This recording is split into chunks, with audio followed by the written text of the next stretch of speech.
ചുട്ടുപൊള്ളുന്ന വേനൽ ചൂടിൽ യാത്രക്കാർക്ക് ആശ്വാസമായി മാറിയിരിക്കുകയാണ് പെരുമ്പാവൂരിലെ ബസ് തൊഴിലാളികൾ ഒരുക്കിയ തണ്ണീർപ്പന്തൽ.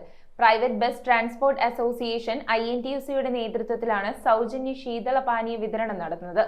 നിരവധി യാത്രക്കാർ ദാഹമകറ്റാൻ തണ്ണീർപ്പന്തലിൽ എത്തിച്ചേർന്നു. ചുട്ടുപൊള്ളുന്ന വേനൽ ചൂടിനെ മറികടക്കുവാൻ ബസ് സ്റ്റാൻഡിലെത്തുന്ന യാത്രക്കാർക്ക് ശീതളപാനീയത്തിന്റെ കുളിർമ സമ്മാനിക്കുകയാണ് പെരുമ്പാവൂരിലെ ഒരു വിഭാഗം സ്വകാര്യ ബസ് ഉടമകളും തൊഴിലാളികളും. പ്രൈവറ്റ് ബസ് ട്രാൻസ്പോർട്ട് അസോസിയേഷൻ INTUC-യുടെ നേതൃത്വത്തിലാണ് സ്വകാര്യ ബസ് സ്റ്റാൻഡിലെത്തുന്ന യാത്രക്കാർക്ക് ശീതളപാനീയങ്ങൾ വിതരണം ചെയ്തത്. ബസ് സ്റ്റാൻഡിനോട് ചേർന്ന് ഒരുക്കിയിട്ടുള്ള തണ്ണീർപ്പന്തലിൽ നിന്ന് നിരവധി യാത്രക്കാർ ദാഹമകറ്റാനായി എത്തി. Private bus transport association secretary Munaj Vallam, Tharoos, Basheer, Kareem, Pareed, Ansar, Sajith, Ranjith, Moideen കുഞ്ഞ്, അജാസ്, സിദ്ദിഖ്, തങ്കച്ചൻ, ബഷീർ തുടങ്ങിയവർ തണ്ണീർപ്പന്തലിന്റെ പ്രവർത്തനങ്ങൾക്ക് നേതൃത്വം നൽകി.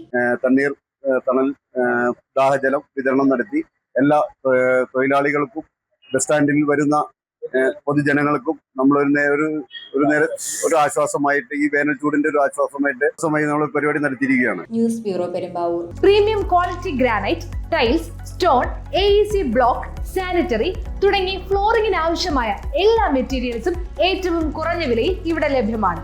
തറയിൽ ഗ്രാനൈറ്റ്സ്, MLA റോഡ്, പള്ളുരുത്തി.